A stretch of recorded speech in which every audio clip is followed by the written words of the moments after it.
Kita mo yan, Tore? Naku, mukhang mabilis at malutong pag nakatama itong kamao ni Mayor Baste Duterte. Yan po ang galawan ni Mayor Baste Duterte pagdating sa ring. Ikaw kaya, General Torre? Paano kaya? Walang ganyanan ha? Baka gaganyan-ganyan ka. Sus naman talaga. Eto na nga. Sana tuloy po yan sa Sunday. Pero ang tanong dito, itong nagsabi kung kailan at saan, napa-schedule ba niya? Pina-reserve na ba niya na dapat itong araw, ito yung laban namin ni Mayor Baste Duterte? Kasi siya yung nagbigay ng lugar kung saan, siya yung nagbigay ng oras. Ang tanong, okay na ba? Naayos na ba? Para mapaghandaan mo talaga. Pero hindi lang yan. Meron yatang undercard na magaganap.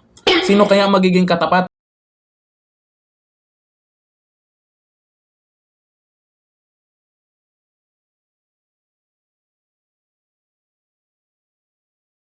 Sino kaya ang pwedeng katapat niya? Comment tayo dyan ha. Eto po, meron din pong mga pumabor kay General Torre, may pumabor meron talaga maraming pumabor kay Mayor Baste Duterte, at meron ding papabor kay General Torre.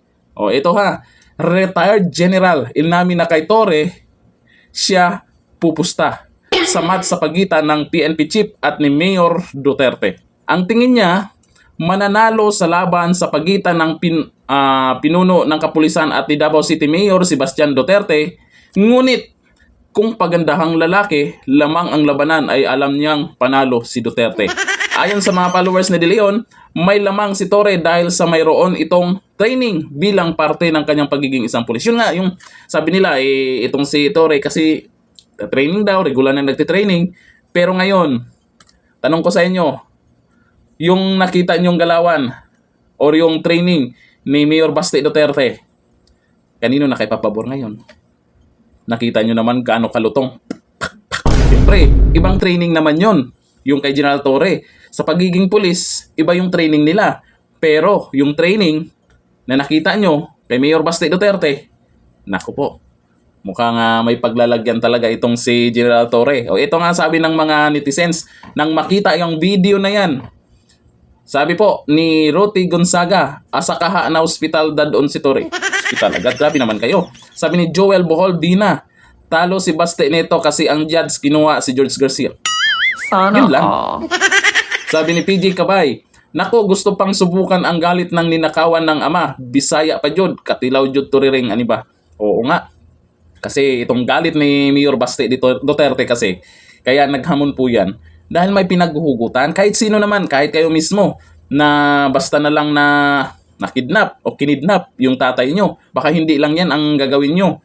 Yung kay Baste Duterte, kay Mayor Baste Duterte ay paghahamon, pero sa inyo baka mas matindi yung gagawin nyo. Sabi ni Excel Nacesario, isa kasuntok ni Baste, sigurado amnesia, kalabasan Diwata. Teka, damay si Diwata.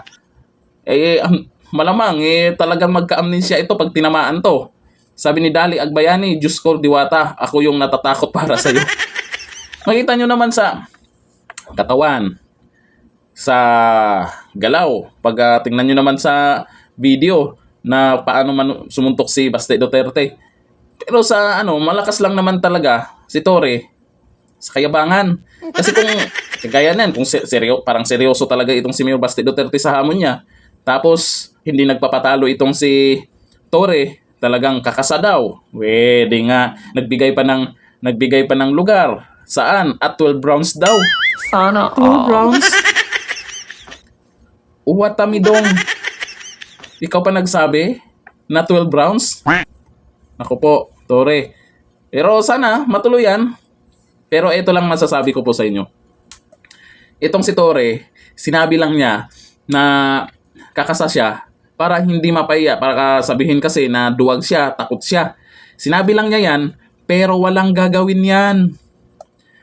Walang gagawing preparasyon, walang gagawing paghahanda, at hindi aayusin yung sinabi niyang lugar kung saan. Araneta ba yun? Nako. Tapos, paano matuloy? Kung wala namang paghahanda doon, walang inayos na ring, walang naka-assign na judge, o kung ano pa. 'Di ba? Sinong dapat mag-ayos doon? Si General Torre, 'di ba? Siya yung pinuno ng mga kapulisan. Siya din yung nagbigay ng lugar at kung saan. 'Di ba?